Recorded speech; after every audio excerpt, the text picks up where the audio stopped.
अस्सलाम वालेकुम फ्रेंड्स, कैसे हैं आप सब? I am sure all are fine. This is Mubashar Iqbal Chauhan, advocate high court. बहुत इंफॉर्मेटिव जजमेंट भी है और एक ट्रायल भी है हमारे पास। लेटेस्ट जजमेंट है एंटी नार्कोटिक्स केसेस के अंदर, जहां पर एएनएफ एंटी नार्कोटिक्स फोर्स ने एक ह्यूज क्वांटिटी में मंशियात को रिकवर किया पुलिस पार्टी ने। तो उसके अंदर ऑनरेबल सुप्रीम कोर्ट का एक ऑनरेबल बेंच है, मिस्टर जस्टिस मोहम्मद हाशिम खान काकड़ साहब और mister justice Ishtiaq Ibrahim and Ali Baqar Najafi साहब। ये एक स्पेशल बेंच था जिन्होंने एंटी नार्कोटिक्स के इस केस में कुछ प्रिंसिपल स्टैब्लिश किए कि अगर ये चीजें मिसिंग होंगी तो मामले को चीजों को शक के दायरे में देखा जाएगा। हमने केस के अंदर ह्यूज क्वांटिटी नहीं देखनी, केस के अंदर ऐसे एलिमेंट्स देखने हैं, ऐसे पर्टिकुलर फैक्ट्स देखने हैं जहां से उस केस की सच्चाई को नापा जा सके।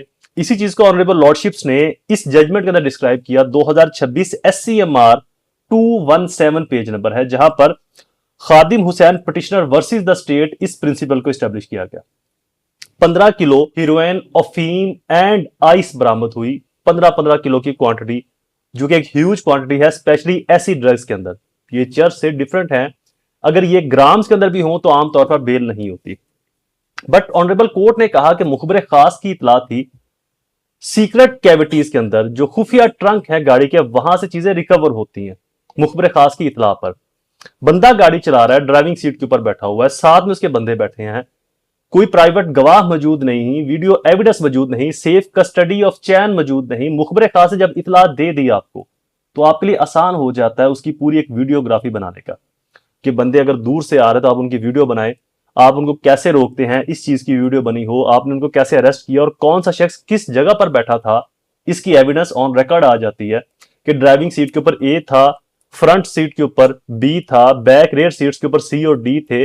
जो ड्रग्स थी वो किस सीक्रेट कैविटीज के अंदर थी, क्या सीटों के नीचे थी, दरवाजों के पीछे थी, फ्रंट कैबन के अंदर थी, बैक डिग्गी में थी या किसी और जगह पर थी, कहां से वो बरामद हुई, किसने बरामद कराई, उनकी एक्चुअल पोजीशन और शेप क्या थी, उनका स्ट्रक्चर और डिसीजन और उनका डिजाइन कैसा था उन मंशियात का। ये तमाम चीजों की एक स्ट्रॉन्ग एविडेंस का होना बहुत जरूरी है, जिसको एएनएफ फोर्स, नार्कोटिक्स फोर्स कामयाब नहीं हो पाई ये चीजें बनाने में, जबकि उनके पास आसानी के साथ वीडियो बनाने का और ये तमाम सबूत इकट्ठे करने के लिए टाइम और एक्सेस मौजूद थी, फिर भी वो नहीं कर पाए। इट मीन टू से कि या तो ये मंशियात किसी और की थी, किसी और पर डाली गई, या इन मंशियात की क्वांटिटी ही कुछ और थी लेकिन बताई कुछ और गई। फॉर एग्जाम्पल, अगर 15 किलो हीरोइन है तो हो सकता है इसकी क्वांटिटी 30 किलो हो, जो कि करोड़ों के अंदर बनती है, और जो अगली 15 किलो है उसको गायब किया गया। क्यों किया गया गायब, कहां पर किया गया, कैसे किया गया और किसके लिए किया गया, और उस स्पेसिफिक जो 15 किलो है उसका बाद में क्या किया गया।